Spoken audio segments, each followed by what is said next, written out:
berjalan lancar dan insya Allah selalu dirahmati oleh Allah Subhanahu wa Ta'ala, maka kita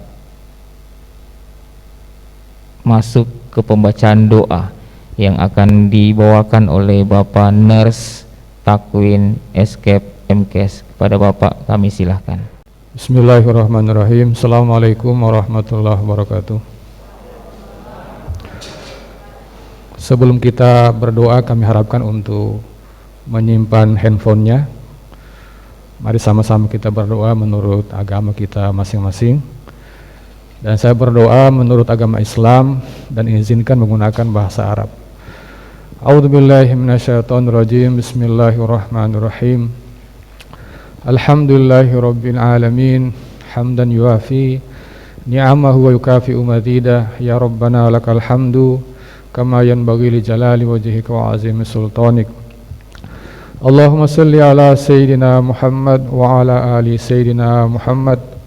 Allahumma rabbana zalamna anfusana wa illam taghfir lana wa tarhamna lanakunanna minal khasirin.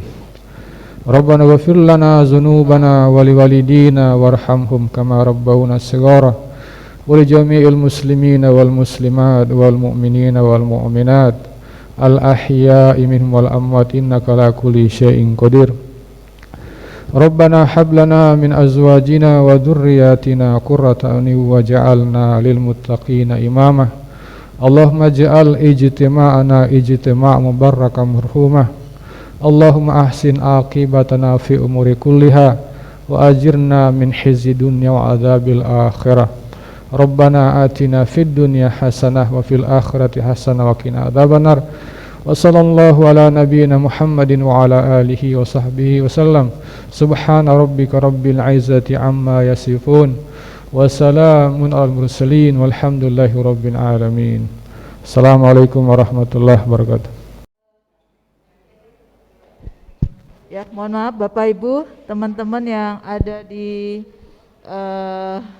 dalam posisi daring dan juga luring ya, yang juga sedang mengerjakan pretest karena waktu terbatas ya untuk menghemat waktu.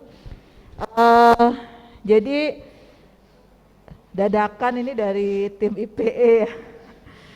Jadi kombinasi, tapi enggak apa-apa, memang kebetulan Pak Wadir ya, jadi termasuk juga ketua panitia. Memang beberapa universitas ya, juga Poltekkes memang sudah banyak menyelenggarakan model hybrid ini, jadi daring dan luring ya, selama masa pandemi gitu ya. Jadi nanti apa yang saya sampaikan mungkin bisa dimodifikasi, disesuaikan dengan kondisi yang ada di lapangan. Nah, kemudian kalau saya lihat beberapa teman-teman juga sudah pernah ikut kegiatan IPE, jadi mungkin nanti sekilas ya kita lebih banyak bicara kepada bagaimana pelaksanaan di lapangan, kolaborasinya ya antara Bapak Ibu dosen dengan mahasiswa sekalian ya. Oke, silahkan Mbak lanjut. Supaya nggak ganggu mana ya? Oke, ya lanjut. Oke, saya beserta Ibu Heni ya. Bu Heni udah hadir ya, Bu Heni ya. Oke, untuk mencoba bersama-sama dengan teman-teman di Palu agar bisa menjalankan PKLT IPE ini ya.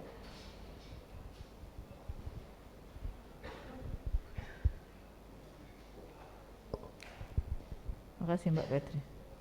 Ya, lanjut. Oke, ya kita lanjut definisi IPE. Ya, pertama kita bicara tentang IPE, ya. Silahkan lanjut. Ya, jangan lupa Bapak Ibu ya, IPE itu harus lebih dari 2 profesi, ya. 2 profesi, bukan 2 jurusan, ya.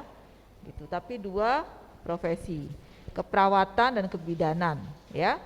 Bukan D3 keperawatan, D4 keperawatan, bukan ya, tapi keperawatan dan kebidanan. Walaupun itu D3, D4 sarjana profesi ya, sarjana atau profesi ya. Jadi yang kita lihat adalah keilmuannya gitu ya, bukan jenjang pendidikan ya. Jadi apapun nanti di lapangan, ya tidak ada masalah jenjang pendidikannya D3, D4, nurse, profesi gitu contohnya, itu tidak masalah karena mereka belajar memahami tentang wewenang profesinya. Ya, jadi itu yang perlu ditekankan ya Bapak Ibu. Jadi di lapangan yang perlu ditekankan kepada mahasiswa bukan jenjang pendidikan, tetapi kewenangan. Ya. Jadi kewenangan D3 itu apa? Kewenangan nanti D4 yaitu apa? Profesinya itu apa? Ya, demikian. Ya. Nah, sekarang karena sini sudah praktek, maka Bapak Ibu sudah masuk ke dalam with each other, ya. Jadi sudah bertemu langsung, tidak about and from, ya. Jadi mereka sudah mix. Nah, perhatikan Bapak Ibu sedang belajar, mahasiswa juga sedang belajar. Berarti nanti terjadi konflik, ya. Konflik di antara dosen, konflik di antara mahasiswa, dan konflik dosen dan mahasiswa. Nah, itu wajar Bapak Ibu, ya. Nah, karena konflik itu bisa konstruktif, bisa destruktif, ya. Itu biasa terjadi. Jangankan beda profesi, satu profesi aja pasti akan terjadi konflik. Ya, nah, ini yang perlu disadari oleh semua, ya. Jadi tidak ada masalah bila terjadi silang pendapat, ya. Tinggal bagaimana teknik agar mereka semua bisa menerima kesepakatan bersama. Ya, lanjut. Nah, bagaimana penerapannya tentang IPE di dalam kurikulum pendidikan? Oke. Nah, tadi kita bicara about, ya, about itu tentang satu profesi dengan profesi yang lain. Oke, lanjut. Satu lagi, ya. Nah, karena Bapak Ibu baru dan mahasiswa juga baru, maka mereka akan belajar sendiri nih tentang about. Apa ya, profesi gizi itu sampai mana, profesi keperawatan sampai mana. Nah, ini kan harusnya kita ajarkan sebelum mereka praktek, ya.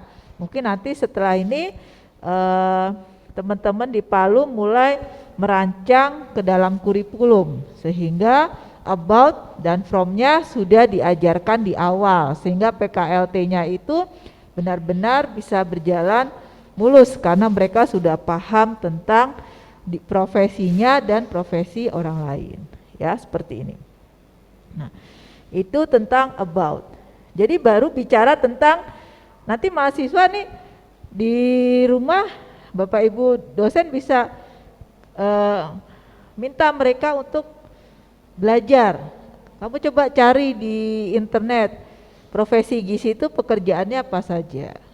Kalau dia misalnya seorang perawat, kebidanan apa saja, sanitasi lingkungan apa saja. Nah, cara mereka belajar seperti itu mereka sudah belajar IPE tapi baru konsep about, ya, karena memahami diri sendiri, ya. Yang kedua, from. Lanjut. Nah, from ini sebenarnya secara tidak disadari Bapak Ibu sudah melakukan. Biasanya ini tadi kan ada jawaban beberapa dosen yang lintas profesi, lintas jurusan mengajarnya, ya. Nah, itu sebenarnya dosen yang melakukan pemberian kuliah di suatu kelas yang bukan profesinya, itu sebenarnya mahasiswa kita sedang belajar dari learn from, belajar dari profesi yang lain, ya.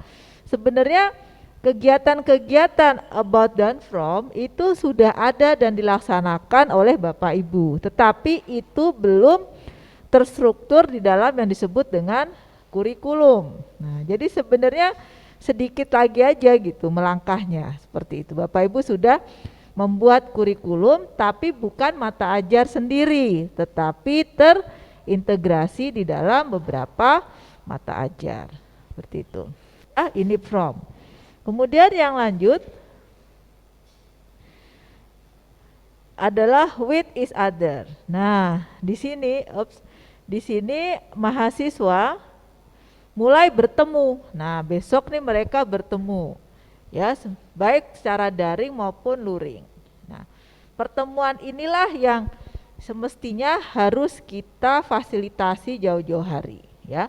Nah, tapi Bapak Ibu nanti sebagai dosen, maka kritikal krusialnya di sini ada di Bapak Ibu, bukan pada mahasiswa ya. Jadi nanti peran Bapak Ibu itu sebagai apa yang diharapkan di dalam 20 anggota mahasiswa dalam satu kelompok. Begitu ya Bu Nurjaya ya, kalau nggak salah ya, terus kalau kelompok mesti 20 ya. Nah, di sini mereka mix nih, bertemu empat profesi, 20 mahasiswa dengan berbagai jenjang pendidikan, tapi sama-sama semester 5 gitu Pak ya, sama-sama semester 5 dan 7. Oke, good ya, 5 dan 7 sama-sama ganjil. Oke, nah jadi nanti mereka sudah mix di sini. Nah, Bapak Ibu bisa lihat kalau mix di sini, nah mereka akan ada bertukar pendapat.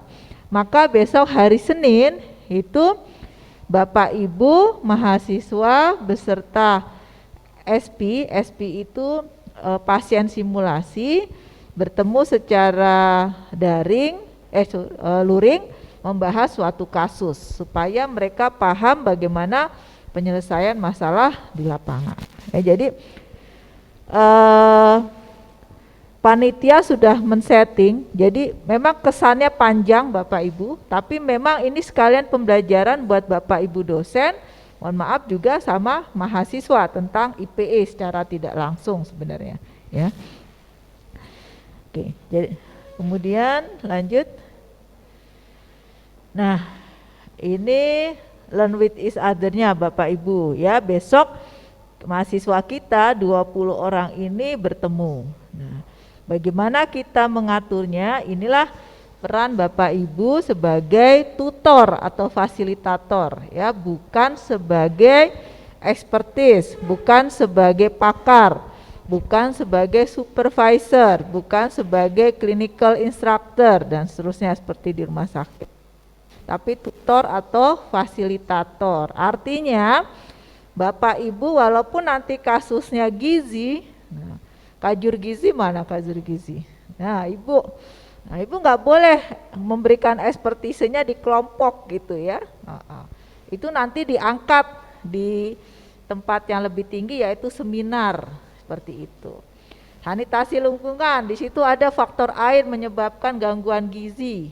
Itu tidak boleh memberikan pendapatnya tentang sanitasi lingkungan di kelompok tersebut gitu. Karena Bapak Ibu mewakili 4 profesi. Nah, jadi silakan kalau yang nggak sabar, gemes, tahan diri karena Bapak Ibu mewakili 4 profesi.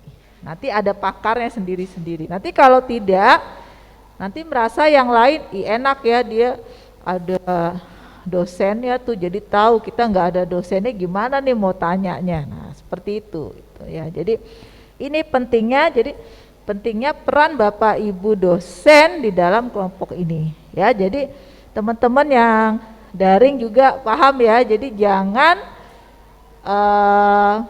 bersikap ya sebenarnya baik gitu ya, Bapak Ibu baik memberitahu gitu ya, tapi bukan itu, biarkan mereka mencari sendiri, memecahkan sendiri ya. Tinggal nanti kalau salah dan benar itu ada pakarnya ya. Contoh Ibu pakar kajur, pakar dari gizi, Ibu moderator pakar dari sanitasi lingkungan, kemudian keperawatan siapa, kebidanan ya, seperti itu. Oke. Nah, oke, ini namanya learn with each other. Oke, lanjut.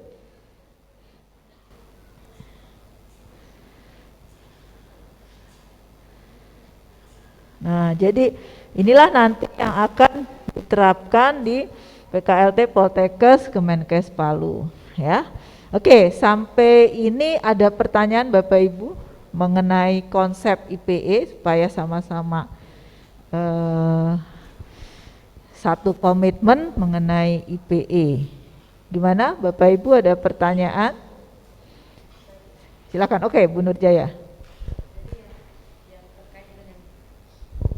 Yang saya mau tanyakan peran ini Bu, peran pakar tadi. Peran pakar tadi yang saya mau tanyakan. Itu kan ceritanya misalnya kita tunjuk ya, misalnya perwakilan dari jurusan gizi ini nanti yang jadi pakar atau kita sebut supervisor saja ya. Nah itu kehadirannya pakar itu pada saat apa Bu? Dan dia harus memberikan solusi seperti apa? Boleh mungkin dijelaskan secara ini detail. Langsung ya Bu Nijaya. Jadi terima kasih. Jadi memang nanti panitia membuat tim pakar. Nah tim pakar itu bisa saja 4 profesi atau lebih. Mungkin teman-teman ada yang profesinya di luar dari 4 ya. Nah itu bisa, misalnya ada analis barangkali ya. Nah itu kan mahasiswa perlu pemeriksaan ya, itu jadi pakar itu jangan hanya 4, jadi teman-teman yang lain ada profesi jadikan pakar. Nah pakar itu biasanya kami itu mahasiswa kalau ada permasalahan tentang mengklarifikasi stunting itu harusnya penetapan diagnosisnya gimana, masih berantem gitu ya. Nah dia akan komunikasi dengan pakar. Nah misalnya ibu pakar ya seperti itu. Nah nanti komunikasi, ibu yang menjawab begitu. Walaupun saya tahu Bu Nurjaya itu tahu mengenai kriteria stunting, tapi karena ibu sedang jadi tutor atau fasil, ibu tidak boleh begitu. Ini kenapa? Kok kesannya repot banget ya? Karena memang di sini ingin melihat bagaimana kesamaan di dalam kontak kerjasama dan sebagainya. Bagaimana jenjang seperti itu, karena memang ibu sebagai tutor dan fasil yang harus membawahi 4 ini gitu.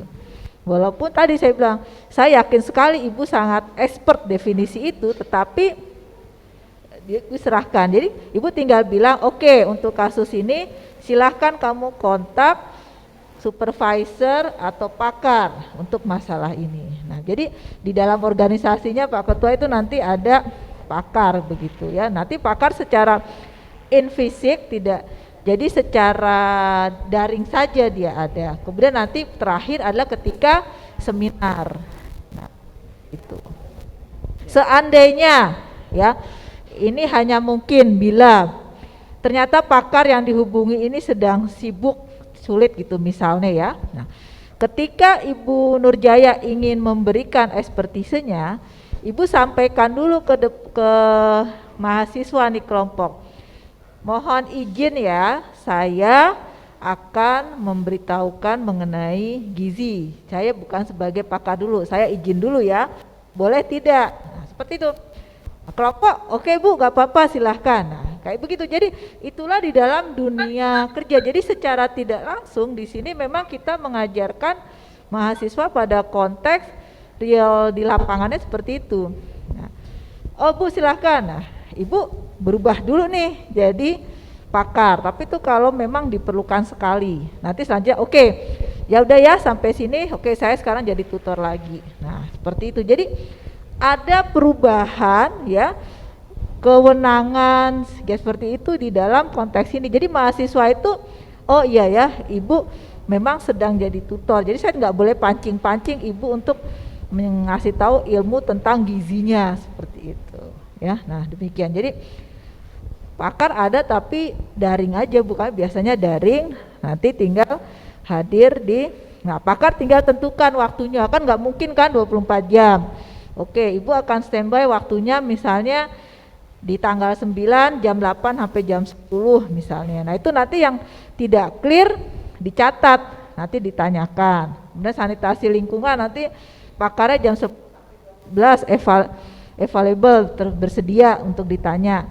Nah jadi nanti yang menjadi pertanyaan pokok dalam kelompok dikumpulkan, nanti ditanyakan di dalam jam-jamnya pakar. Kalau kami seperti itu, jadi tidak satu waktu begitu langsung WA gitu, tidak. Nah, jadi kayak ibaratnya buka konsul lah gitu di jam tersebut. Nah, jadi memang sebenarnya adalah hanya ingin mengajarkan mahasiswa tentang bagaimana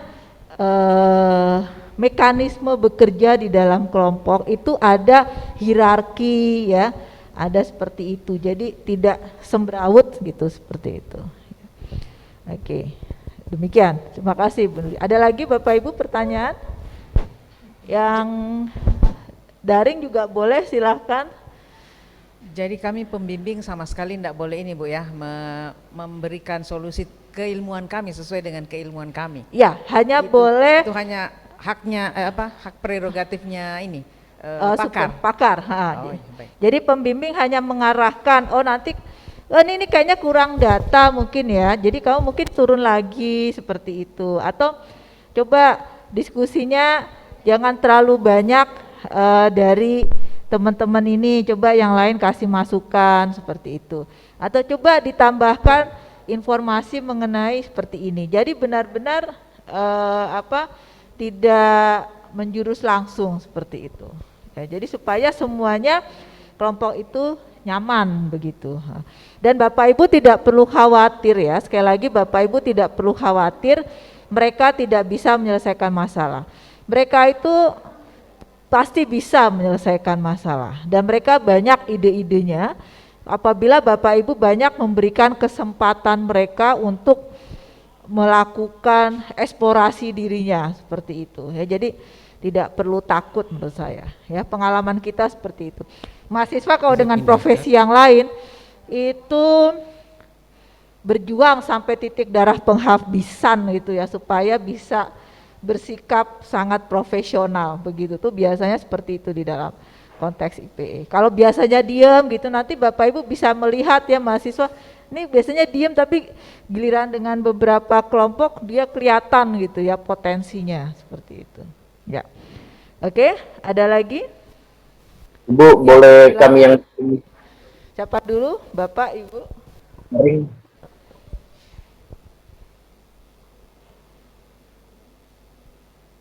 Bu, yang daring bertanya Ibu. Hari ini saya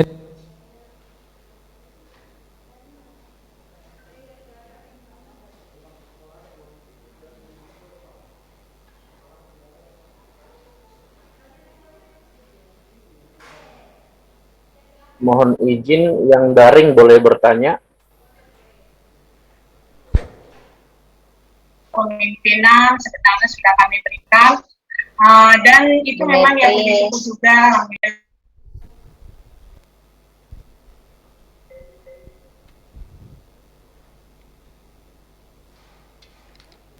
Ya, Ibu silakan.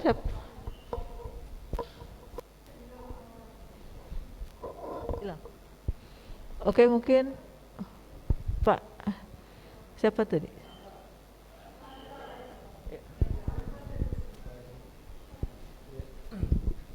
Ya, cek.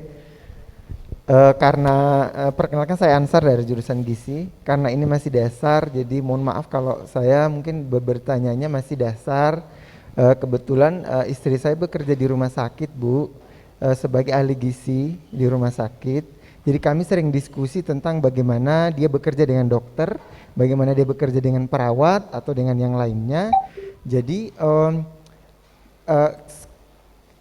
biasanya dia tidak mungkin karena belum terlalu terpapar, jadi ketika kami diskusi kadang-kala tidak jelas siapa sebenarnya yang jadi leader atau siapa sebenarnya atau bagaimana kewenangan. Misalnya begini, ada pasien, kalau ada pasien kemudian untuk penentuan dietnya itu biasanya dari dokternya, Bu ya, dari dokternya, kemudian dietitiannya itu tinggal menerima saja. Terus kadang saya tanya, itu ada diskusi enggak ya, maksudnya tentang ininya juga tidak ada. Jadi Ibu kalau di tempat kerja misalnya puskesmas atau rumah sakit, yang menentukan leadernya itu sebenarnya siapa? Apakah ada SK-nya begitu Ibu atau seperti apa? Mohon maaf kalau saya awam tentang ini ya, karena kalau di puskesmas itu kan apakah dokter yang paling tinggi begitu, atau kalau di rumah sakit apakah yang subspesialis misalnya, atau yang atau tergantung dari ininya. Mohon penjelasannya, terima kasih.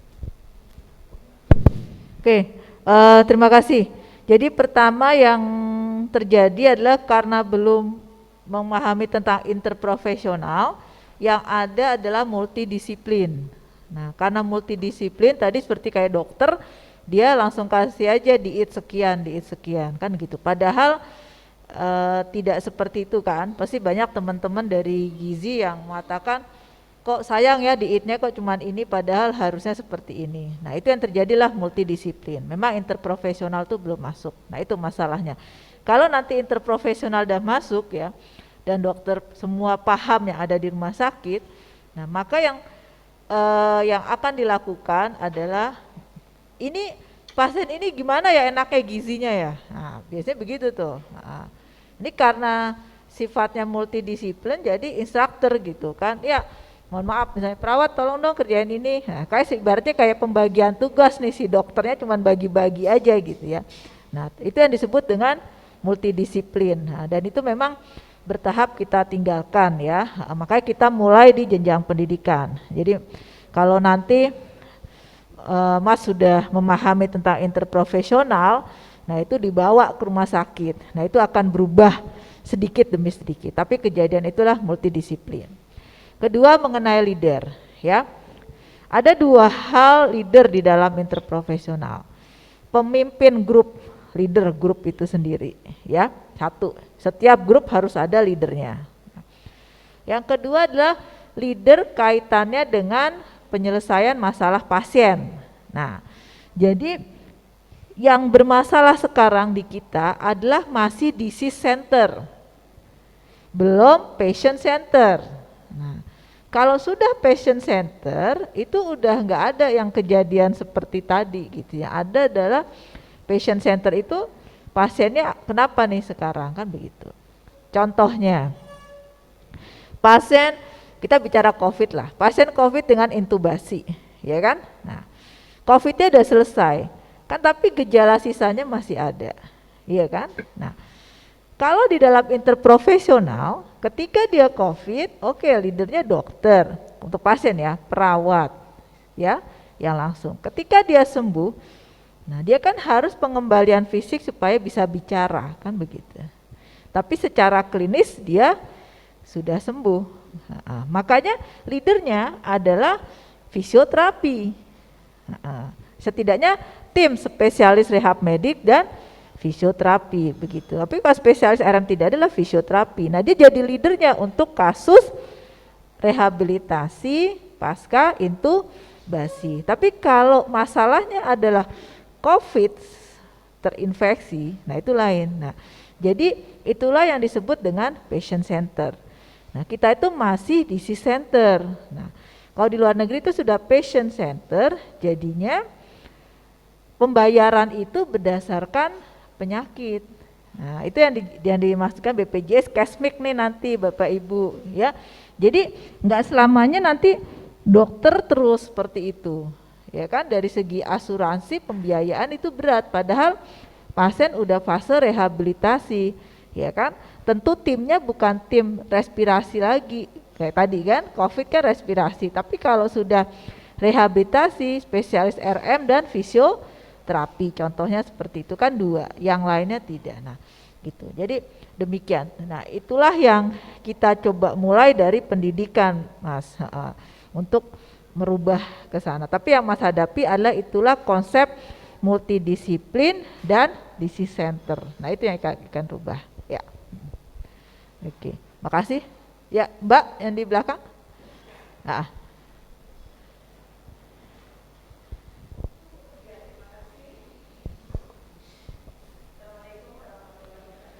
Waalaikumsalam warahmatullahi wabarakatuh.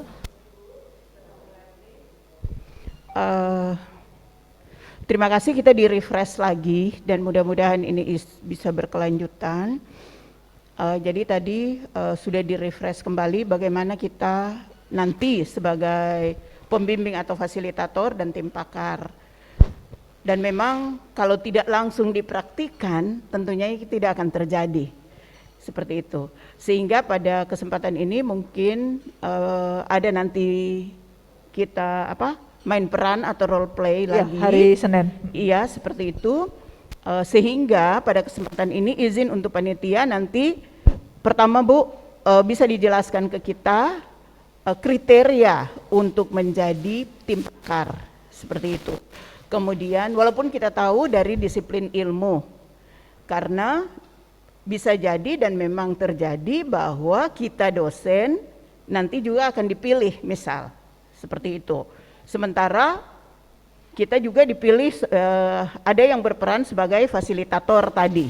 Nah, sehingga sadar diri ini yang kadang-kadang bisa keceplosan kalau tidak dilatih. Sehingga tadi Pak Amsal juga Pak Ansar menanyakan bagaimana kalau di rumah sakit, ya itu nanti kenyataan. Tapi di sini kita mulai belajar, tentunya ada SK-nya sesuai dengan kriteria itu, sehingga kita sudah mulai belajar peran apa kita pada saat kegiatan ini. Seperti itu. Kemudian nanti tentunya itu yang akan terlatih dan mungkin bisa gantian di periode yang lain. Untuk sementara demikian Bu, terima kasih. Assalamualaikum warahmatullahi wabarakatuh. Oh, saya Mardiani dari Kebidanan. Siapa Bu namanya? Mardiani Mangun dari Mardi, Bu. jurusan Kebidanan Prodi STRCAP. Terima Oke. kasih. Makasih Bu Madriani. Ya, kalau pengalaman di UIN itu karena dosennya juga dikit jadi double ya, double Pak. Jadi dia ibarat bunglon. Kalau di kelompok dia jadi fasil seperti itu. Tapi nanti ketika sesi dia jadi pakar begitu. Karena memang ada beberapa dosen yang punya keahlian yang kita perlukan seperti itu. Nah, kriterianya apa? Terlihat dari masalahnya aja. Misalnya karena pemberian stunting, berarti ada pakar keperawatan untuk ya, kemudian kebidanan, gizi klinik, apa gizi komunitas, epidemiologi, sanitasi lingkungan, kemudian TLM seperti itu. Ada nggak teman-teman dari analis ini? Kalau tidak ada berarti PLP. Nah, nggak apa-apa teman-teman PLP jadi pakar, nggak apa-apa. Pakar dia misalnya laboratorium misalnya kalau ada gitu ya. Nah, misalnya saya sih terserah gitu. Cuman kalau memang ingin ditanya tentang pemeriksaan, contohnya seperti itu. Jadi, tapi kan bisa juga mungkin teman-teman di sanitasi lingkungan juga punya bagaimana cara pemeriksaan dan sebagainya. Jadi kriterianya itu lebih diarahkan pada kira-kira stunting ini memerlukan pakar apa saja gitu Bu. Dan ini sudah bagus teman-teman di Palu mengambil tema. Karena IP ini harus berdasarkan tema supaya pakarnya nggak luas gitu. Kalau nggak pakai tema kasus spesifik nanti terlalu kasusnya banyak gitu. Jadi untuk pakar Bu, jadi kira-kira untuk stunting ini bakal memerlukan keilmuan apa saja seperti itu. Nah, kemudian untuk peran saya kembalikan lagi, kalau memang cukup bisa 1 kali peran ya, tapi kalau tidak cukup karena keilmuan ya dia double job seperti itu. Kalau kami biasanya double job Ibu, karena pakarnya itu pakar ada tapi yang susah itu fasilnya kan kurang karena kan kelompok ya seperti itu. Nah itu mungkin seperti itu Bu ya. Oke ya. Oh ya, mahasiswa kan berbeda-beda, bagaimana kiat menghadapi kelompok dengan anggota yang mungkin pemahamannya tidak sama. Bolehkah sebagai fasilitator memberi pemahaman yang dibutuhkan sesuai dengan kepakaran, atau pakar memberi pemahaman dulu pada masing-masing kelompok profesi? Oke, terima kasih dari Pak Dwi ya. Oh sama-sama namanya Pak ya. Oke, ya. Mahasiswa semester 5, semester 7 ya Pak Dwi, berarti 80% pembelajarannya sudah dapat ya.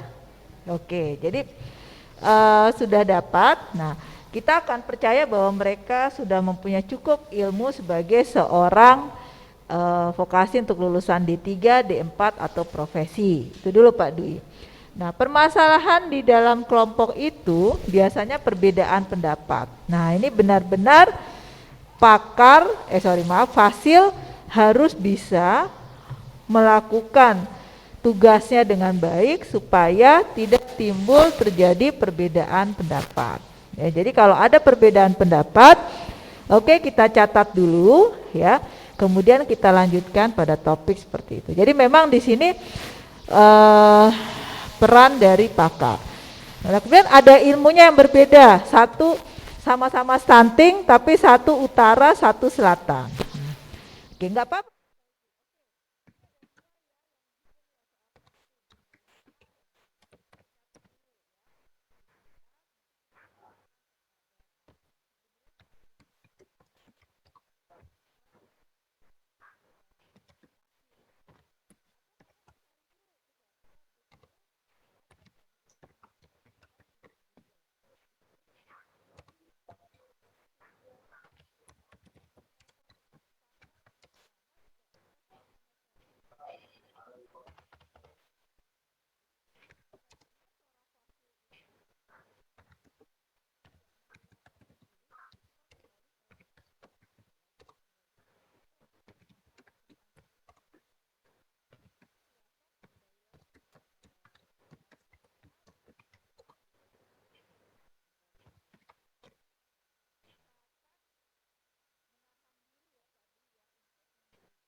lapangan, penilaiannya yang mungkin ujian cek biasa secara online ya kayak kita dari ini, kemudian laporan kelompok.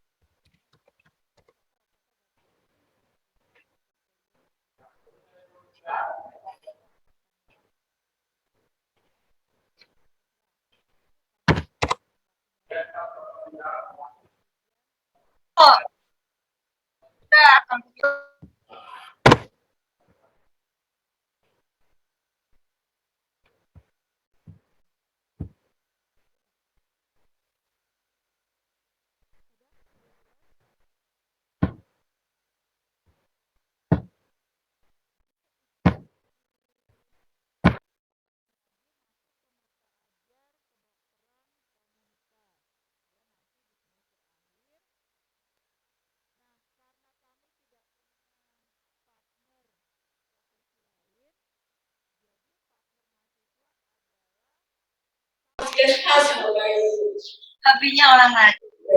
sebagai partner profesi, dan puskesmas itu kan banyak legal instructor, kita latih mereka sebagai sesama teman sejawat, mereka berakhir, jadi mereka melakukan kerjasama penyelesaian kasus. Yang menjadi critical instructor-nya itu adalah kepala program, bisa dokter, bisa perawat.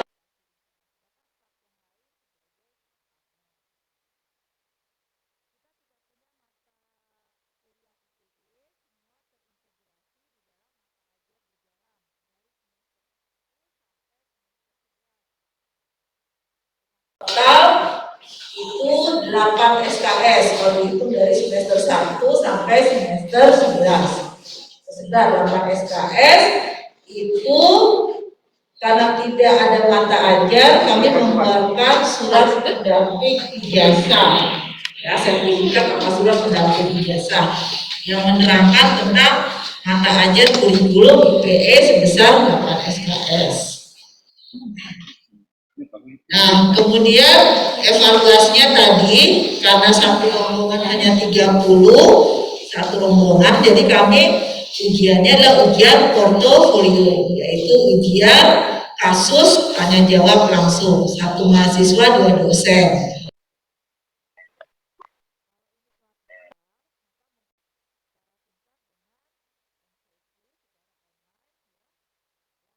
Atau bersama dengan penilaian laporan kelompok. Ya, demikian. Ada lagi? Bapak Ibu di sini cukup ya kita lanjutkan. Ada lagi? Bapak Amyadin.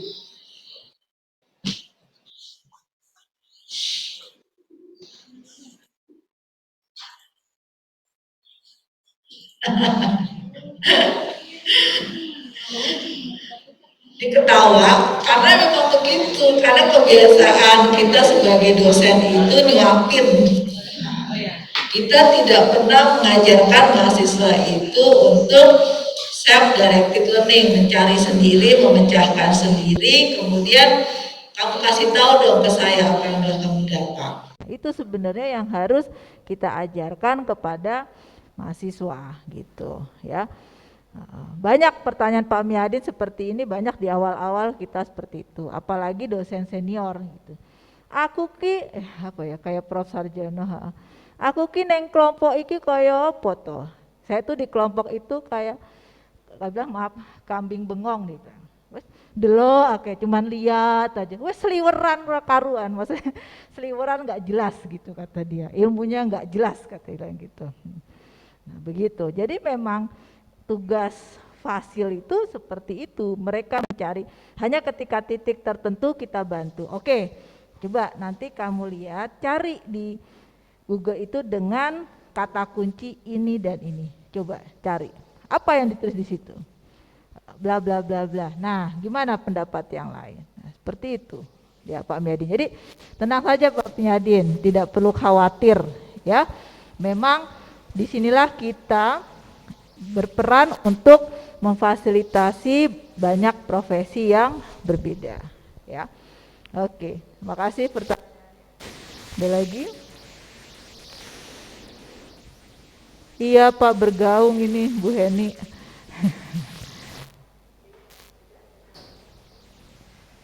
Udah ya? Oke, ya kita lanjut.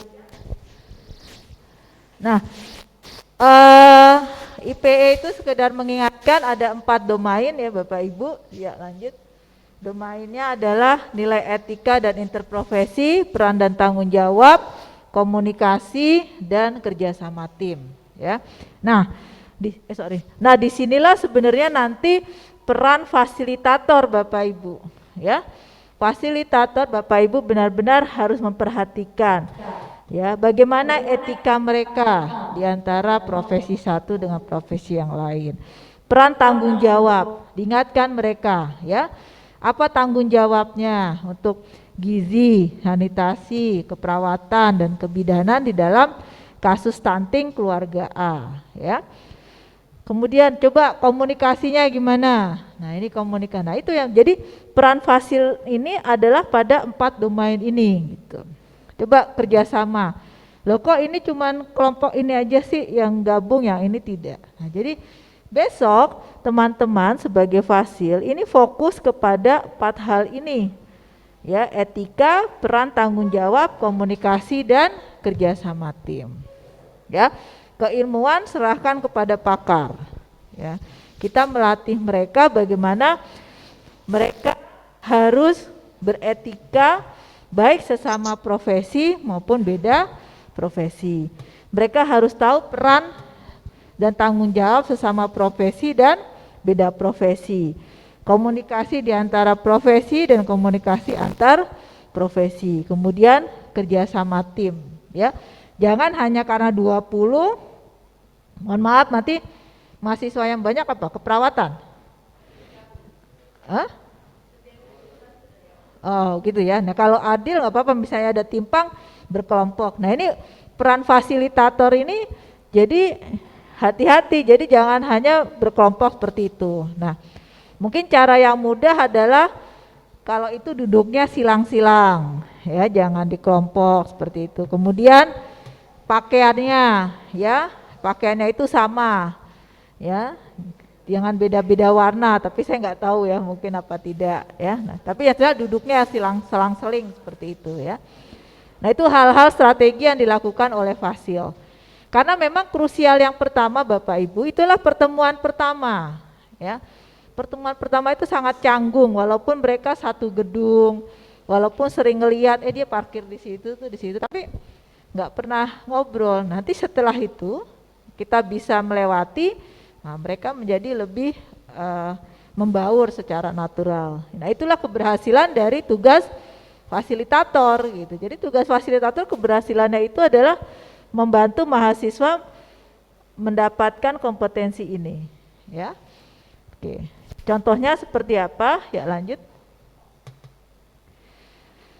Nah jadi nanti fasil itu mengingatkan ya, masing-masing profesi kan ada kode etik profesinya ya. Nah seperti itu.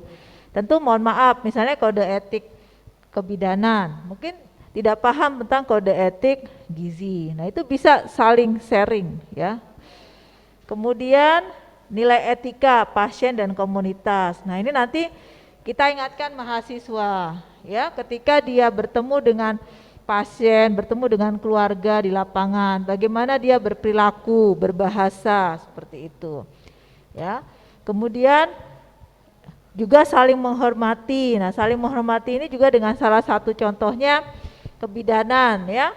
Nah, jangan kebanyakan bicara TP-nya berapa kan gitu. Nah teman gizi nggak tahu TP apa sih. Nah jadi istilah-istilah yang ada di masing-masing profesi yang tidak diketahui profesi lain itu tugas dari fasil gitu. HPHT berapa gitu kan belum tentu ada yang semua tahu ya. Coba kamu jelaskan HPHT itu apa, karena teman kamu kan belum ada yang paham kan seperti itu. Nah gizi menu sama diet, coba jelaskan apa bedanya menu sama diet seperti itu ya. Nah kemudian tanggung jawab. Nah jadi ini peran dari Fasil untuk membantu mahasiswa memahami tentang nilai etika interprofesional. Yang kedua, lanjut, peran profesi. Nah, ini agak berat nih Bapak Ibu ya sebagai Fasil. Mahasiswa masih sedang belajar memahami tentang perannya, ya. Gue kebidanan sampai mana ya perannya, gue keperawatan sampai mana. Nah itu role clarity. Kemudian cakupan praktik, cakupan profesinya sampai mana. Oh cakupannya sekian. Nah ternyata ada overlapping, iya kan? Nah inilah Bapak Ibu nanti akan lihat sering terjadinya konflik, ya seperti itu. Mengukur tekanan darah. Nah, ini keperawatan sama kebidanan juga diajarkan. Jadi siapa dong yang ngukur gitu. Nah ini peran Fasil. Oke, dua-duanya kan punya kemampuan bisa mengukur tekanan darah. Ya udah, untuk keluarga ini siapa yang akan mengukur, laporkan hasilnya. Nah seperti itu. Jadi ini salah satu sederhana akan ada overlapping atau tumpang tindih. Ya, nah, sama juga nanti pemeriksaan untuk pemeriksaan khusus tertentu. Ya.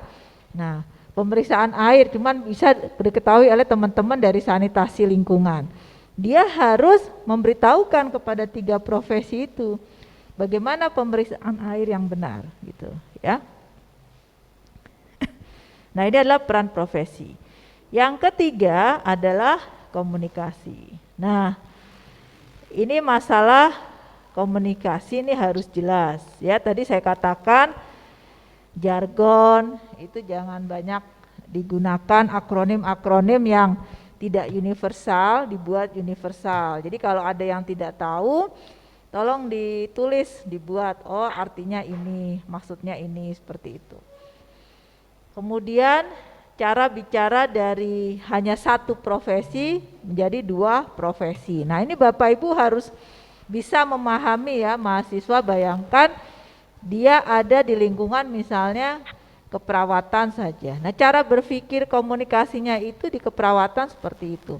Masuk kepada media yang profesinya berbeda. Sehingga mereka pun juga perlu waktu adaptasi. Nah jadi memang benar-benar peran Fasil ini yang kita butuhkan. Mereka adaptasi dari biasa bicara 1 profesi, terbuka kepada lebih 1 profesi.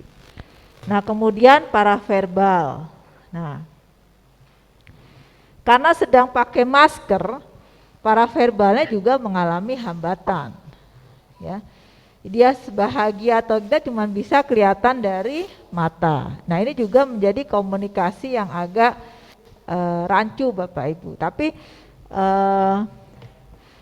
kita tidak jangan menjudgment langsung kalau dia intonasinya tinggi, ya mungkin kalau teman-teman di sini intonasinya memang tinggi ya. Nah, seperti itu. Kayak di UIN itu juga ada mahasiswa dari Palu sama Kendari.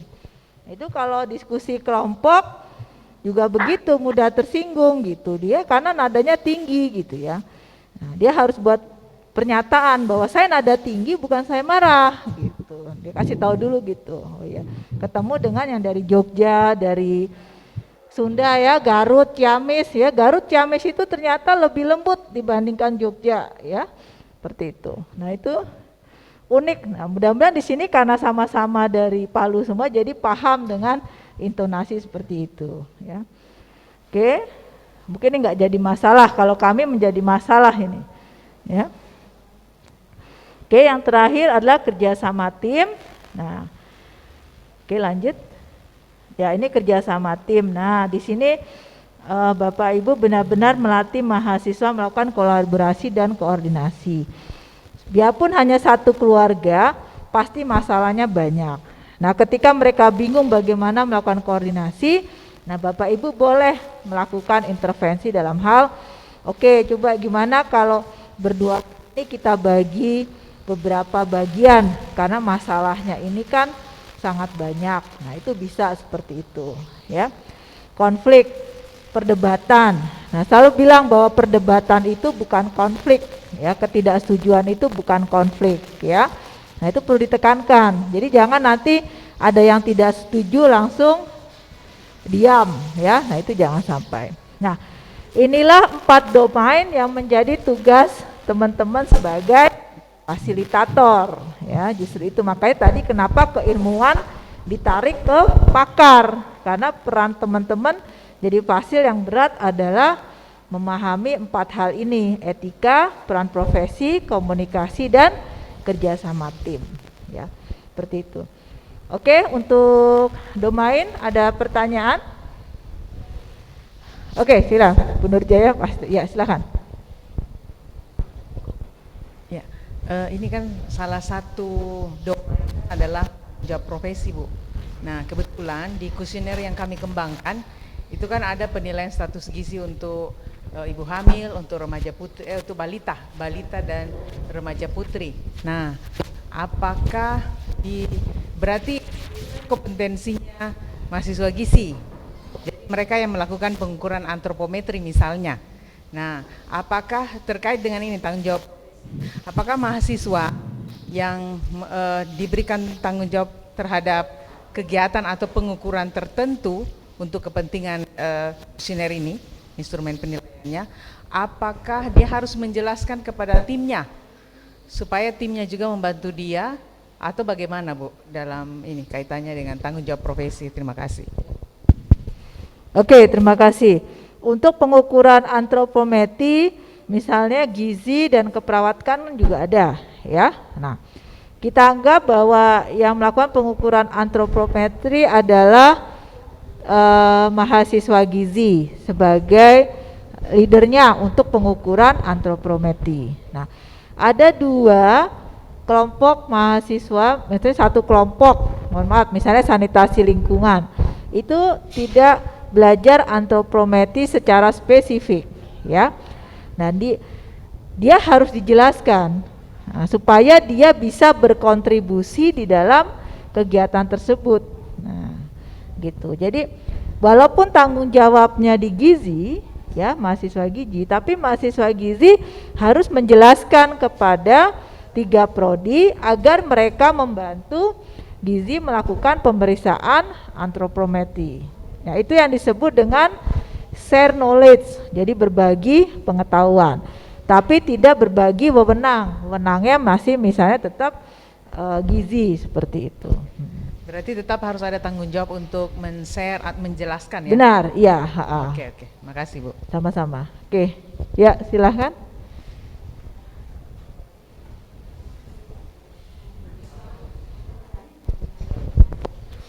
Terima kasih. Kami punya 2 pertanyaan. Yap. Yang pertama terkait dengan about tadi, bagaimana mahasiswa itu memahami batasan atau bagaimana mereka memahami apa sebenarnya kompetensi dari teman-temannya dari jurusan yang lain. Itu apakah di sini ada penjelasan umum begitu Ibu, satu kali dari awal? Ada orang yang memang menjelaskan itu tentang batasan ini, atau nanti di dalam tim-tim kecil itu baru dibahas? Karena bisa jadi di tim-tim kecil itu persepsi setiap orang juga walaupun jurusannya sama bisa jadi juga beda. Kemudian yang kedua adalah ketika kita ingin menguatkan kerjasama tim di mahasiswa ini, bukankah fasilitator juga jumlahnya 5 orang Bu? Bagaimana sebenarnya kerjasama antar fasilitator di dalam tim fasilitator itu sendiri? Manajemennya bagaimana supaya sama gitu antar setiap tim? Begitu, terima kasih. Oke, terima kasih. Berkaitan dengan pemahaman mahasiswa tentang peran profesi, nanti saya akan share tentang panduan ya IPE ya, karena ini kan soalnya crash program ya. Kayak gini kan mestinya sudah disiapkan dari awal ya. Jadi kita akan kasih, nanti saya share ya Bu Nurjaya ya, tentang panduan, kalau kami menyebutnya PIPK, panduan interprofesional praktek kolaborasi ya, nanti bisa digunakan sehingga mereka tahu bagaimana tanggung jawab dan sebagainya ya. Jadi karena memang tidak mungkin ya dalam satu waktu, tetapi besok di hari Senin pun kita juga akan kasih tahu. Nah, kalau nanti di dalam itu terjadi hal seperti itu ya, fasil melist back ya, fasil coba kalau menurut kamu di profesi kamu ada nggak tentang antropometri gitu? Pernah nggak diajarkan? Kayaknya ada deh. Oh ada. Ya udah, coba kamu nanti cari ya. Ya coba sampai berapa jauh. Nah, jadi dia paham. Oh itu wewenang saya ada tidak? Oh enggak Pak, cuma sekilas saja. Oh ya sudah, berarti memang wewenangnya banyak di gizi ya, seperti itu. Ternyata keperawatan bilang, oh saya juga diajarkan Pak antropometri seperti yang diajarkan oleh gizi. Periksa berat badan, tinggi badan, lingkar lengan, terus pakai segala macam. Oh sama ya, oke ya sudah. Gimana coba kamu berdua gizi, siapa kira-kira yang akan bertanggung jawab pengukuran antropometri seperti itu. Nah, jadi pembagian tugas. Oke, aku periksa ini, kamu periksa ini karena sama-sama diajarkan. Nah, seperti itu. Nah, tetap leadernya ada, tapi ketika sama-sama jalan, oke ya sudah. Berarti aku bagian ukur lingkar lengan ya, kamu bagian ukur berat badan, tinggi badan. Oke, ya. Seperti itu. Jadi ketika konflik yang ada, dia suruh flashback mahasiswa, diajarin nggak gitu? Nggak tahu Pak, lupa. Oke, coba lihat di Google ada nggak tugas profesi kamu untuk mengukur ini, gitu ya. Ini karena crash program Pak, jadinya kalau tidak kan kalau dari awal mereka sudah tahu kan. Jadi kalau enaknya gini Pak, kalau enaknya IPE dari awal, jadi setiap materi pembelajaran dia langsung connect tuh, dapat kasus ini gitu ya.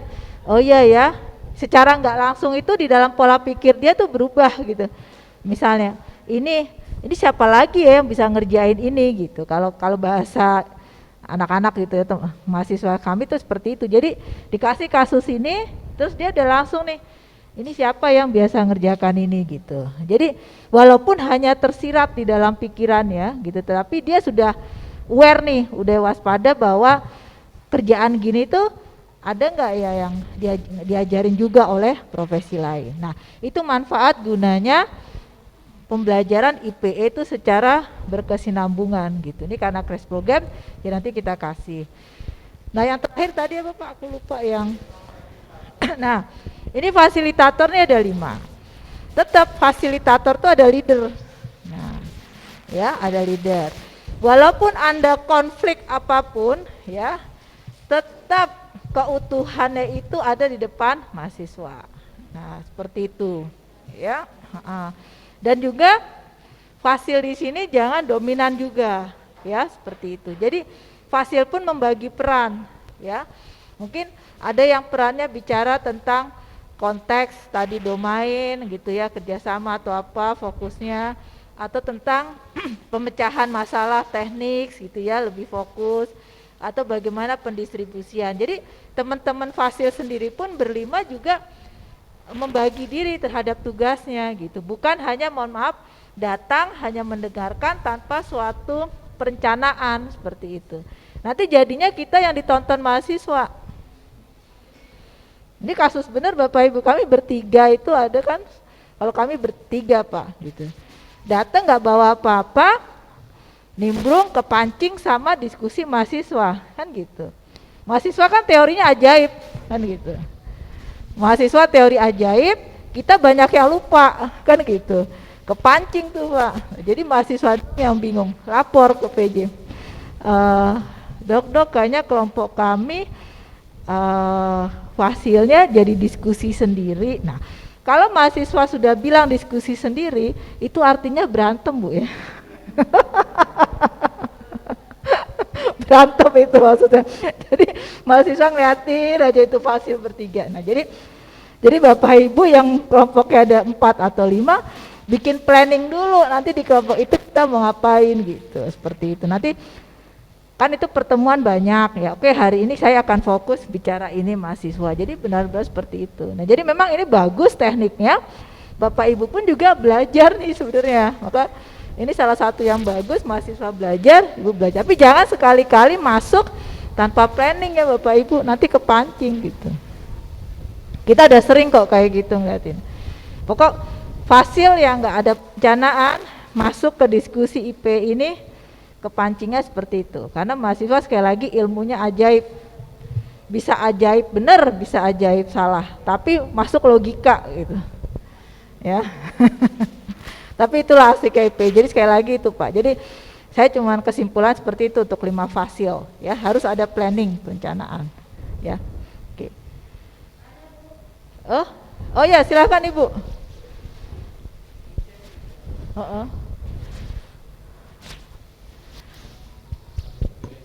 Direkam nggak? Baik, terima kasih. Direkam nggak? Direkam ya? Assalamualaikum warahmatullahi wabarakatuh. Waalaikumsalam warahmatullahi wabarakatuh. Ya. Nama saya Siti Hadijah, saya dari Prodi Sarjana Terapan Kebidanan. Oke. Terima kasih Ibu pencerahannya.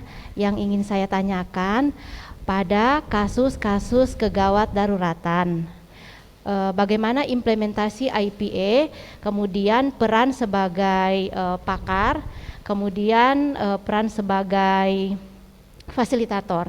Contoh Bu, saya kebetulan ada kegiatan juga di Prodi, sempat berdiskusi dengan Kapus. Ini kasus beberapa hari lalu ada ibu melahirkan meninggal. Jadi kala satu lama di puskesmas itu, kemudian dirujuk itu agak sulit untuk ke rumah sakit, mungkin karena selama ini kan ada pandemi COVID-19 ini. Nah, setelah dioperasi itu ternyata ibu tersebut juga meninggal dengan atonia utri. Nah, kalau misalnya pas turun di lapangan ketemu dengan kasus seperti itu yang saya tanyakan, bagaimana komunikasinya Bu? Terima kasih. Oke, makasih Bu Khadijah. Ada 2 hal yang perlu dicermati ya, bahwa interprofessional education dengan interprofessional kolaborasi nah ini 2 hal yang beda. Kalau IPE itu selama mahasiswa belum lulus itu IPE. Artinya kalau di lapangan itu ada kasus seperti tadi, maka yang tanggung jawab adalah supervisor, dosen, bukan mahasiswa. Makanya ketika di lapangan pasti kan ada dosen ya Bu ya, Bapak Ibu ya. Nah, itu yang bertanggung jawab. Tapi ketika itu profesi, misalnya ibu ya, ibu dan tim dapat, nah itu kewenangannya ada di ibu dan tim, ya Bu Nurjaya, Ibu Khadijah, Bu Metris misalnya satu tim. Karena ibu sudah profesi, sudah punya wewenang, sudah ada STR-nya. Nah seperti itu. Nah, pakar ini sebenarnya Ibu adalah mahasiswa belajar tentang referral system, rujukan. Jadi ketika mahasiswa tadi diskusi tidak tahu, dia mengacu ke pakar. Sebenarnya dia konsultasi kan begitu. Dalam bahasa kita yang sudah profesional. Nah, kalau Ibu sudah lulus kita praktisi, maka kan kita konsul pakar kan jadinya kan. Nah, itu merujuk sebenarnya. Nah, konteks tadi yang saya tawarkan ada pakar itu sebenarnya adalah salah satu mengatih mereka untuk bicara melakukan rujukan. Jadi entah rujukan konsultasi, rujukan penyakit, rujukan tindakan dan sebagainya gitu. Jadi kalau ternyata nanti di lapangan, jadi ada 2 hal itu Bu. Ya, jadi kalau memang mahasiswa ada ya memang ketika mahasiswa turun harus ada yang standby di situ. Kalau kami ada yaitu 1 dokter yang puskesmas, 1 dari UIN, jadi berdua gitu. Jadi kalau ada kejadian hal-hal seperti itu langsung mereka yang menangani. Mahasiswa lapor itu kita yang turun langsung seperti itu. Contohnya gitu. Ya, demikian Bu. Jadi memang harus ada yang standby di lapangan ya. Dia bukan fasil tapi memang tugasnya khusus seperti itu ya. Oke. Saya coba yang di chat ya. Sekedar saran untuk menanamkan nilai kerjasama antar profesi perlu ditanamkan sejak ya. Setuju Pak Fajril ya. Nah, inilah nanti Bapak mudah-mudahan kalau Palu Poltekkes Kemenkes Palu ada kurikulum ya, Bapak nanti jadi PJ-nya Pak ya. Bagaimana menanamkan nilai kerjasama. Memang kerjasama itu harus dari awal Pak, nggak bisa terakhir ya, perlu dibina.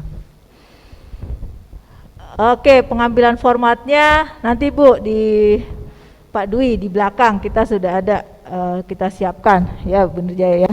Oke, ada lagi? Udah nggak ada ya Mbak ya? Ya.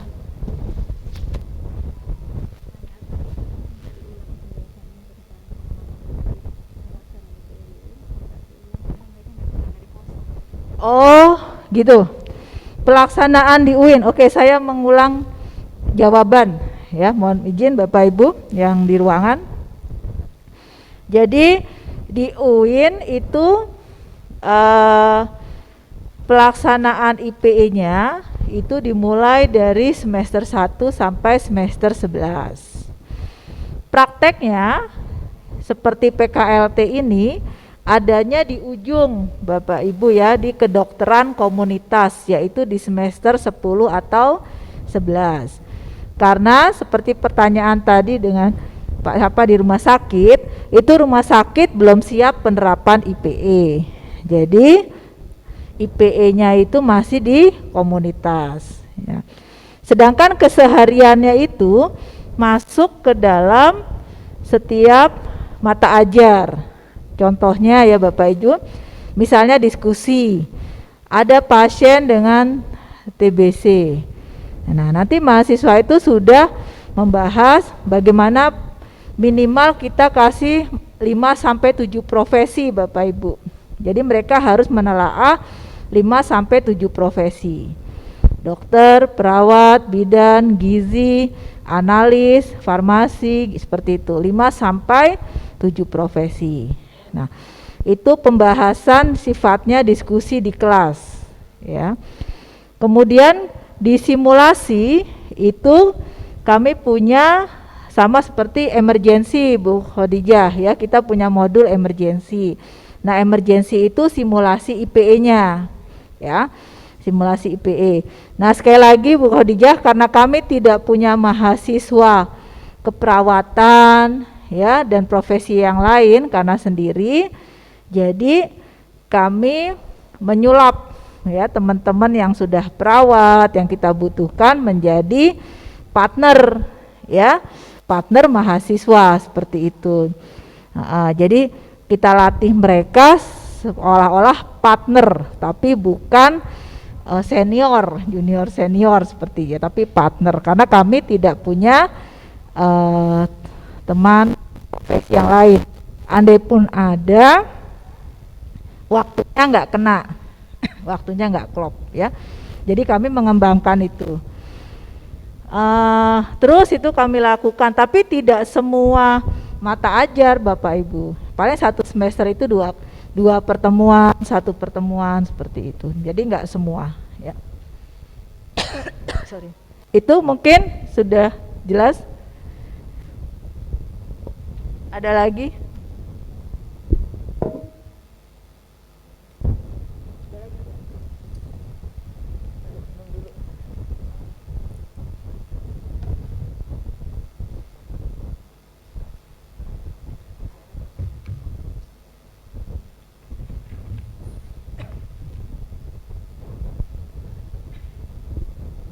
Gimana? Masih mau jadi fasilitator? Terus saya dimarahin Bu Metris nih. Mau dong. Insya Allah ini pengalaman yang unik Bapak Ibu ya kalau memang kita laksanakan, karena setiap kegiatan itu nggak pernah bosen gitu, selalu ada yang baru gitu. IPE-nya sih sama gitu ya, tetapi ketika berhadapan dengan mahasiswa itu hal yang terjadi itu sesuatu yang baru ya. Oke, kita lanjut. Nah, ini metode pembelajarannya nanti ya yang akan kita terapkan Bapak Ibu ya. Ya, lanjut. Nah, jadi sebelumnya yang perlu dipahami oleh fasil, nah ini dia, heterogen. Nah, tadi fasilnya 5, mahasiswanya 20 ya. Nah, itu benar-benar hal yang sangat unik nanti di dalam interaksi tersebut. Kemudian baik dosen ataupun mahasiswa harus paham profesinya. Dan jangan-jangan dosennya lupa profesinya nih karena udah lama nggak praktek kan gitu. Atau saking ahlinya karena ahli bidang mata ajar situ lupa mata ajar yang lain. Ya nggak apa-apa kalau hal itu terjadi pada Bapak Ibu, nggak perlu malu ya, tinggal buka buku lagi gitu ya. Kemudian student center learning. Nah, ini tugas fasil banyak memberikan poin-poin supaya dia mencari sendiri dan memecahkan sendiri dalam kelompok. Ya, jadi jangan diberikan bulat-bulat. Kesempatan berinteraksi. Nah, di sini saya agak khawatir ya nanti, mudah-mudahan tidak terjadi ya. Jadi benar-benar nanti kalau 20, nah itu mungkin nanti satu keluarga itu bisa enggak kita pecah menjadi 3 sampai 5 masalah.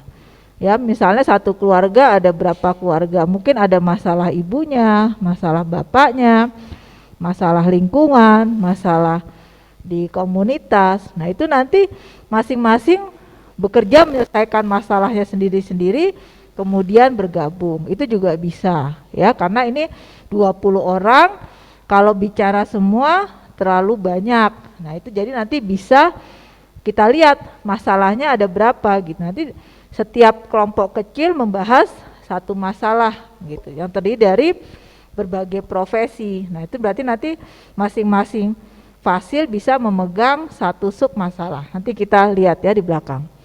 Nah, ini adalah prinsipnya. Jadi Bapak Ibu mesti paham kondisinya yang akan terjadi seperti ini ya. Lanjut. Nah, ini di kelas ya. Nah, sekarang mereka akan di lapangan ya, di komunitas. Nah, ini tapi nanti beberapa hari mereka akan banyak juga diskusi di kelas. Nah, kemudian kunjungan ke rumah. Lanjut. Nah, jadi setiap ini nanti ada metodenya. Oke, lanjut. Nah, ini jadi kita sudah tahu bahwa PKLT di sini di ujungnya adalah di komunitas atau masyarakat. Ya, jadi berarti ada masalah individu dan masalah komunitas. Oke, lanjut.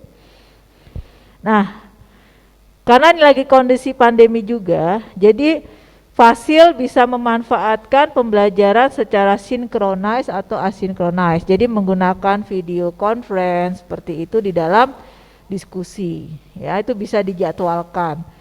Ya, kalau memang 5 fasil tidak bisa datang secara sekaligus ya, nah itu bisa diganti berapa term ya, misalnya jam 7, jam 8 itu dengan nanti fasil A dan B ya, terus nanti lanjut topik apa, fasil 8 dan 9 seperti itu ya.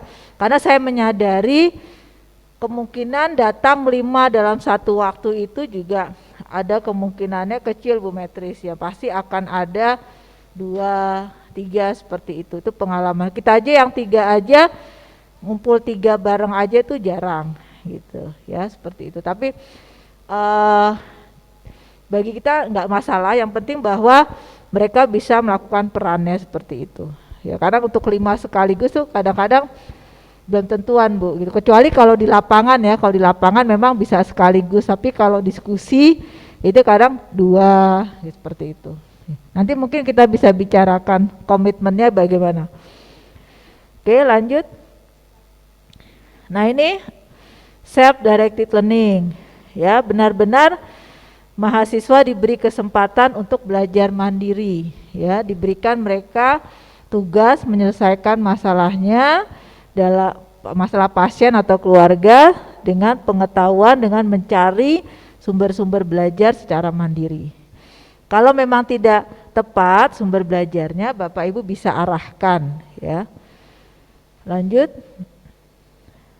Nah, ini tatap muka. Nah, mungkin tatap muka pada kasus di sini itu adalah ketika bertemu dengan pakar ya, karena pakar memberikan keilmuan langsung. Ya juga, tapi pakar juga jangan beri semuanya ya. Jadi sedikit ada dibuat PR dan seterusnya. Lanjut. Diskusi kelompok. Nah, nanti benar-benar mereka itu diskusi kelompok. Jadi ada kelompok besar 20, ada kelompok-kelompok kecil ya, berarti akan terjadi seperti itu. Lanjut. Nah, ini fasilitator ya. Jadi tadi kita sudah banyak bicara fasilitator. Lanjut. Nah, ini kerja kelompok menyelesaikan masalah pasien dan keluarga ya. Tadi kita lihat ini akan banyak, walaupun nanti masalahnya stunting pada balita, tidak ada, pasti akan kemungkinan ada masalah pada ibu, pada ayah, misalnya ayahnya perokok ya, atau ibunya kurang gizi, atau kakaknya remaja dengan perilaku yang seperti itu. Jadi bisa saja tema kita stunting, tapi masalah di dalam keluarga itu akan banyak, atau masalah kondisi rumah yang tidak memenuhi standar ya, seperti itu. Jadi di dalam IPE itu Bapak Ibu tidak hanya masalah individu, tapi juga masalah keluarga dan masalah komunitas. Jadi mahasiswa akan banyak masalahnya. Lanjut. Nah ini ketika dia ke lapangan tetap disupervisi. Nah jadi kalau ke lapangan misalnya ada pasien yang ingin diperiksa kehamilannya, nah Bapak Ibu yang jadi tutor yang juga keperawatan, kebidanan atau keperawatan maternitas, nah itu berubah fungsi menjadi supervisor ya, karena Bapak Ibu harus melihat mahasiswa melakukan pemeriksaan langsung kalau misalnya memang itu ada ya, seperti itu. Oke, lanjut.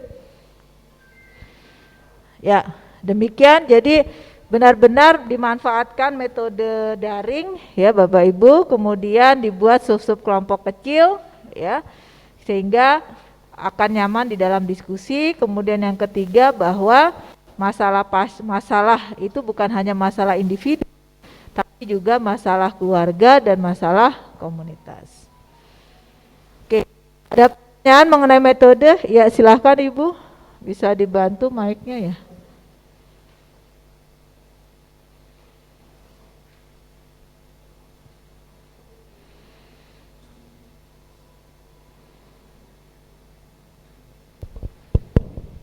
Assalamualaikum warahmatullahi wabarakatuh. Waalaikumsalam warahmatullahi wabarakatuh. Ya, saya Artika dari Prodi D3 Kebidanan Palu. Yang saya mau tanyakan Ibu, tadi kan sempat tersebut Ibu mengatakan bahwa mahasiswa akan dibentuk menjadi kelompok kecil. Saya lihat tadi ada satu kelompok sekitar 25 mahasiswa dengan proporsi yang berbeda-beda setiap profesi, seperti itu. Nah, yang nomor satu yang saya mau tanyakan, sekecil apa kelompoknya? Apakah ada maksimal segini anggotanya, minimal segini anggotanya? Itu yang pertama. Kemudian yang berikutnya lagi, nantinya akan ditempatkan menjadi satu di satu daerah. Kemudian dengan yang kita angkat ini adalah stunting. Nah, angka stunting mungkin cukup tinggi, tapi saya pikir tidak semua kan anak-anak itu di situ stunting seperti itu. Nah, untuk mengangkat kasusnya nanti, jika ternyata satu kelompok tidak mendapatkan kasus ada bayi atau ada balita yang stunting, apakah boleh mengambil dengan tema di luar itu, seperti itu. Kemudian kalau mengenai masalah-masalahnya tadi menurut saya cukup jelas, tapi apakah sesuai dengan tema atau tidaknya nanti kelompoknya itu apakah berpengaruh juga? Demikian, terima kasih. Oke, makasih Bu Atika. Aku jawab yang pertama ya. Yang tema itu kayaknya pembagian keluarganya kan sudah ada stuntingnya ya, sudah ada ya Pak ya, sudah ada. Ya aku jawab yang pertama. Jadi memang prinsipnya begini ya Bapak Ibu dosen semuanya, karena ini 25 mahasiswa 5 fasil.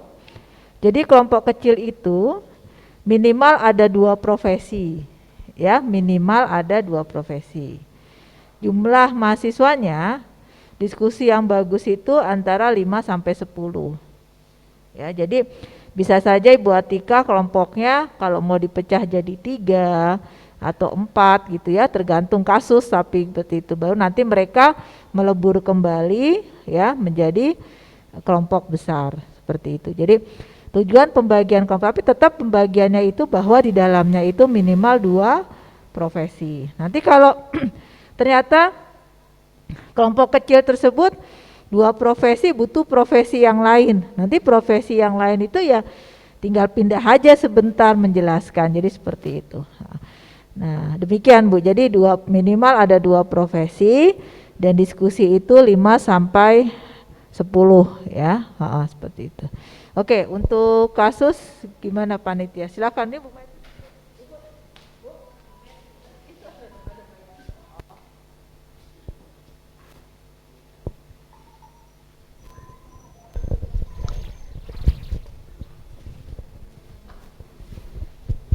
Ya, terima kasih. Mungkin kami memberikan gambaran ya. Untuk jumlah mahasiswa kita ini kan ada 509 orang yang terdiri dari 3 lokasi, ada itu berada di Toli-Toli dan ada di Poso serta di Palu. Tetapi yang turun ke lapangan ini adalah di lokasinya di Palu. Ya. Jadi kita membagi dalam 20 kelompok.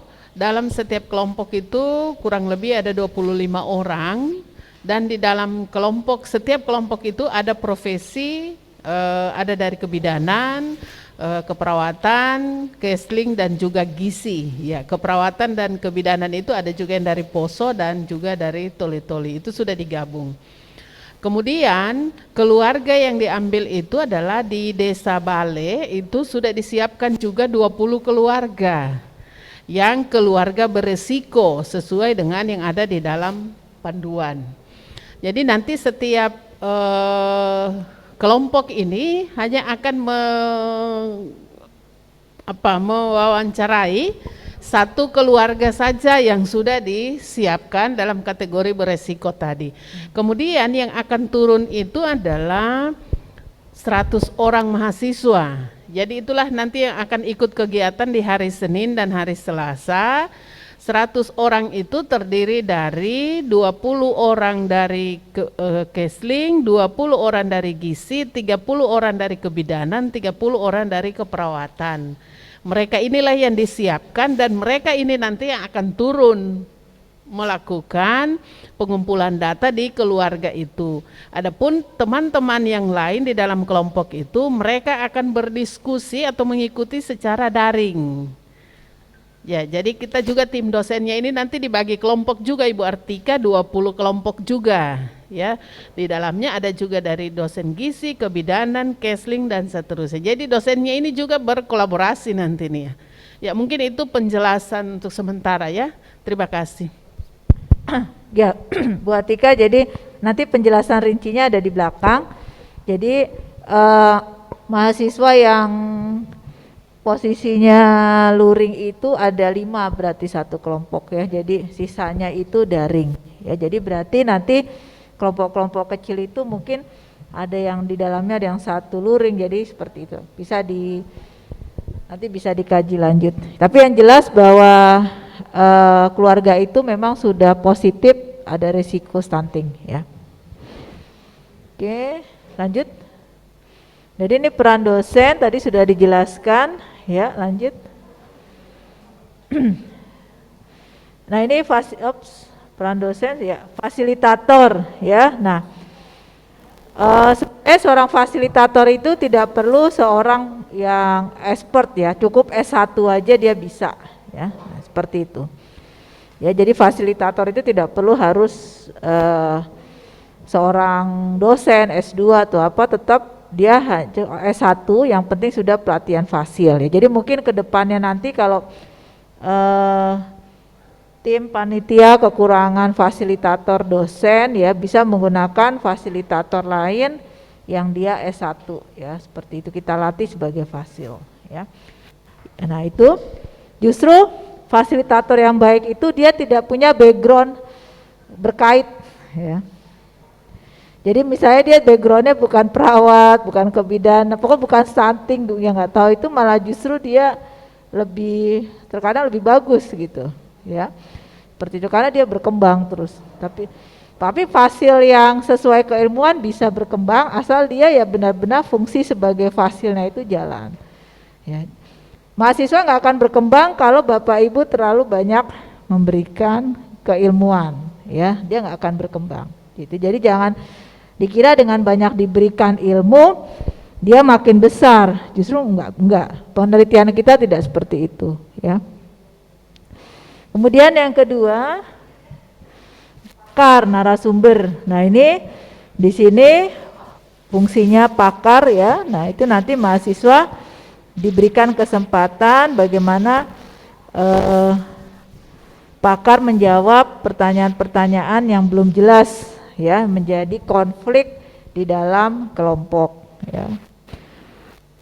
Ini pakar. Kemudian yang ketiga supervisor. Nah, ini ketika mahasiswa seperti tadi pertanyaannya Bu Khotidia, kalau ke lapangan maka di lapangan akan ada yang bertugas sebagai supervisor ya. Misalnya kalau ke lapangan berarti karena dia stunting, kemungkinan yang akan dilakukan pemeriksaan antropometri misalnya. Nah, itu harus ada gizi misalnya datang dia sebagai supervisor karena mengambil data dari anak-anak ini pengukuran, atau misalnya ada ibu hamil mau periksa dan seterusnya ya.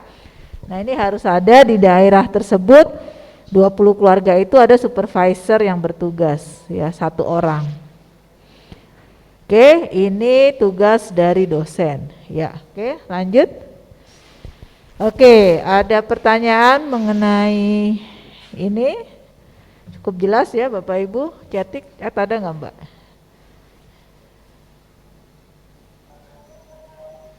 Ada ya? Tes. Oke, ya. Untuk penilaian nanti dengan Ibu Heni ya. Bu Heni ya, Bu Heni masih on nggak? Oke. Oke, sekarang kita lanjut kepada metode ya.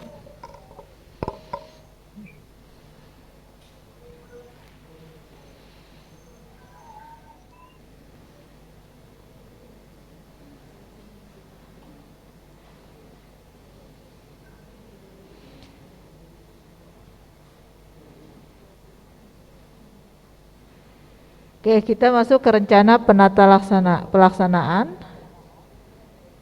Ya, minta bantuan Mbak Christine. Oke, ya. Rencana pelaksanaan. Ya, lanjut. Oke, ya, kita punya 6 bagian. Ya, dari 4 Desember sampai dengan 13 Desember ya Bapak Ibu ya.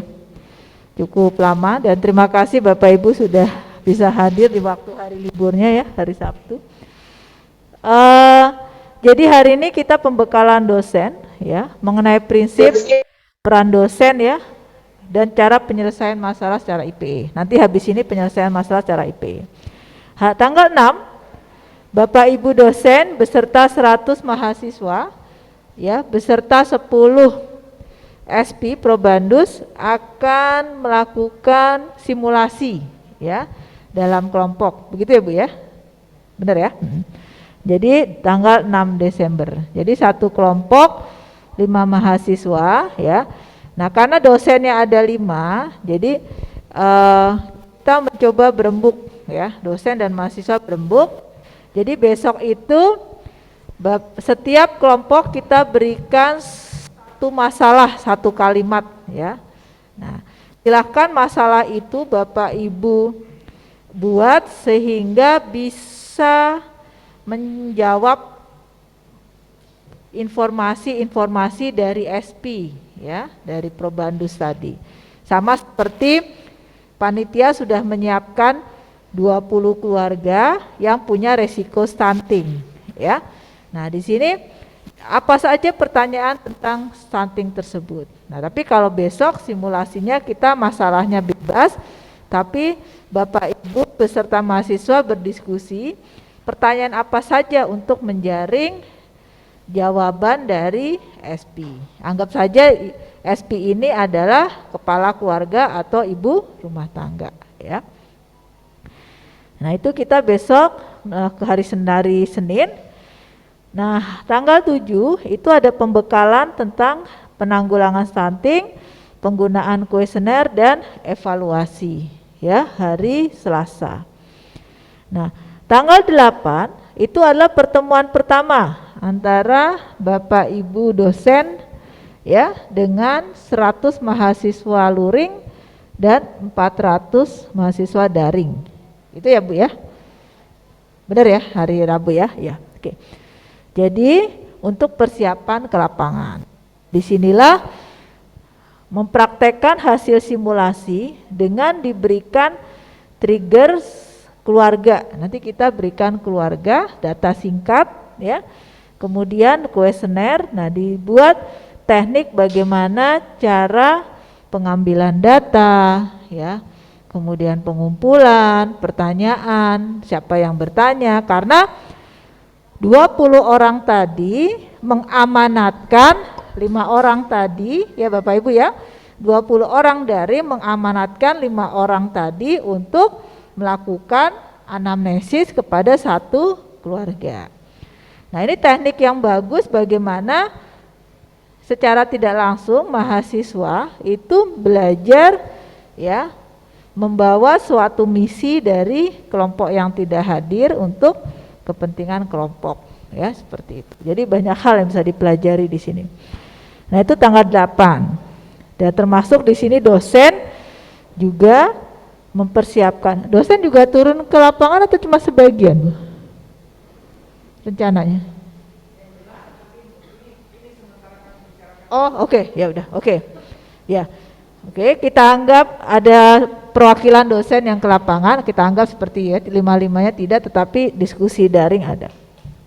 Nah, kemudian pelaksanaan PKLT di lapangan, jadi 5 orang perwakilan setiap mahasiswa ini akan ke lapangan untuk membawa amanat pertanyaan-pertanyaan tadi, ya. Nah, seperti itu.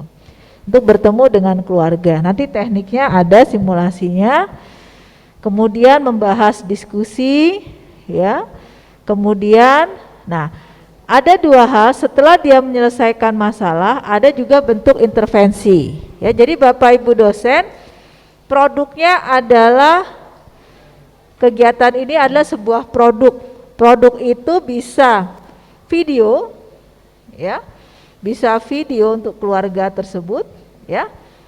Minimal adalah buklet atau apa, pamflet ya minimal, atau poster ya gitu. Jadi kita produk Pak ya, jadi nanti produk itu yang akan kita display menjadi hasil kegiatan ya. Jadi bentuk laporan iya, tetapi untuk ke keluarga itu ada produknya ya. Kalau misalnya keluarga tersebut punya HP ya, nah kita bisa berikan ya produknya berupa video. Jadi mahasiswa suruh bikin video tuh Bu Petris ya.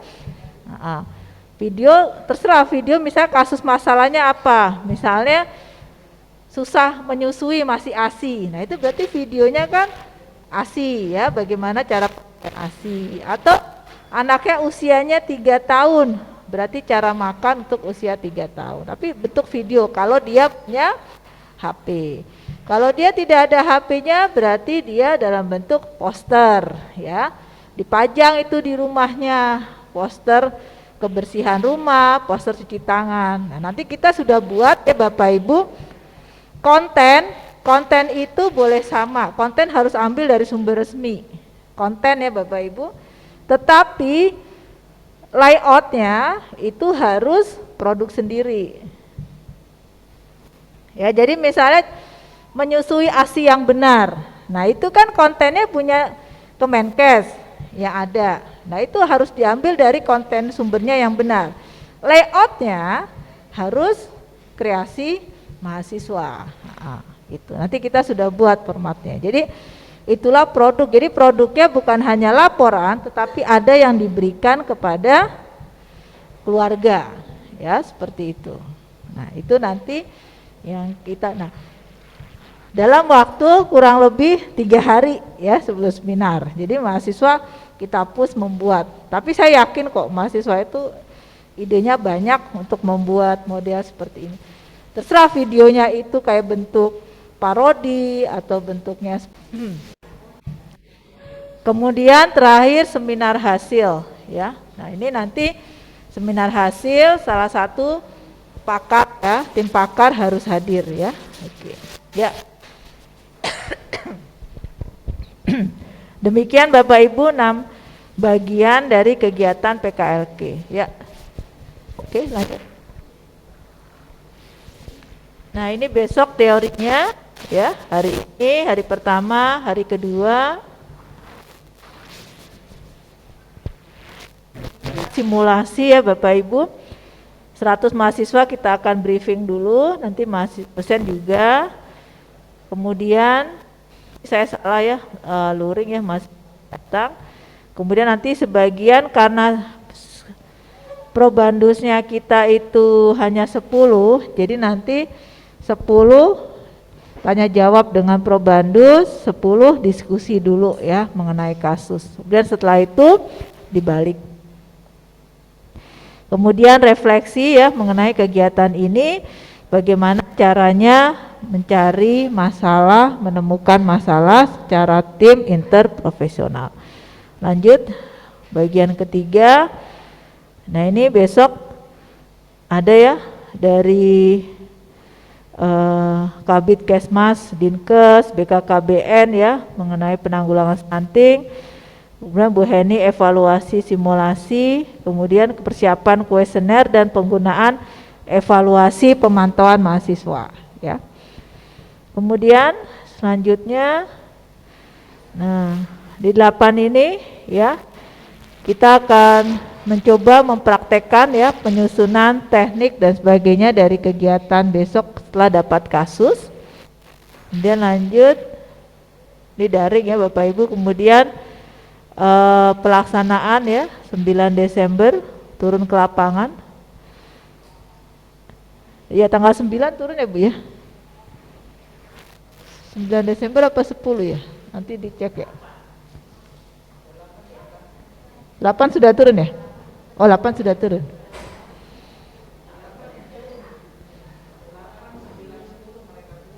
Oh, tapi kalau di jadwal kemarin 8 masih ikutin kuliah itu. Apa enggak usah? Coba Mbak naik Mbak sebelum. Ini kan tanggal 8 Ibu. Oh iya. Oh ya 8 udah turun ya. Oh ya oke 8 sudah turun. Oke maaf. 8 sudah turun. Oke. 9 lanjut. 9 ya 10 11, 12 dan 13. Ops. Nah 13 ini adalah seminar ya. Nah ini nanti pakarnya ada. Nah, seperti itu. Di sini ada gigi. Nggak ada perawat gigi, dokter gigi, nggak ada. Ada. Ah, yang tadi jadi pakar kan biasanya stunting ada pengaruh gigi.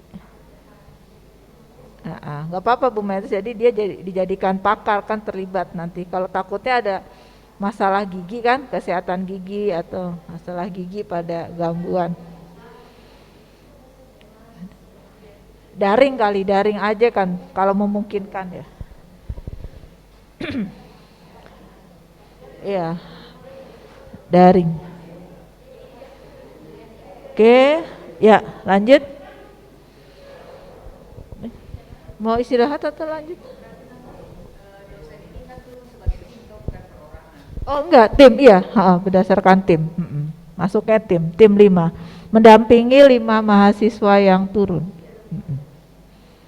Hanya ketika diskusi nanti, diskusi secara daring, nah itu bila sudah ketemu masalahnya dibagi dulu, kemudian nanti bergabung kembali jadi grup besar seperti itu ya. Itu bisa ya. Karena supaya semuanya bicara, karena kalau daring 20-nya daring itu nanti satu room, sisanya tuh nggak mau ngomong begitu ya. Ya. Lanjut, penerapan PKLT-nya yang kita tawarkan adalah jadi kita sudah punya penanggulangan stunting ya temanya. Kemudian tadi desanya apa Bu? Lupa. Bale. Desa Bale. Lanjut. Nah ini konsepnya ya Bapak Ibu, kita udah berikan pembekalan. Lanjut. Nah ini mahasiswa bekerja dalam tim, menyelesaikan masalah individu dan komunitas. Satu keluarga, satu kelompok ya, satu keluarga, satu kelompok. Jadi seperti itu, dosennya pun juga bekerja dalam tim membantu menyelesaikan masalah individu dan komunitas. Ya. Oke. Nah, model kegiatannya adalah, nah, jadi nah, nanti jadi kegiatannya ini luring dan daring ya. Jadi ada yang luring, ada yang daring. Nah, outputnya ini adalah laporan kelompok dan produk intervensi. Jadi ada dua ya.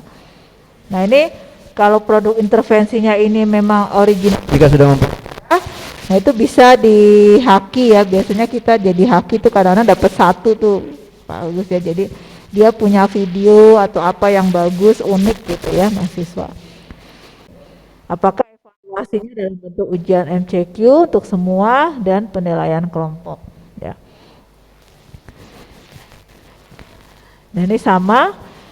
Oke. Jadi ketika ada masalah ya.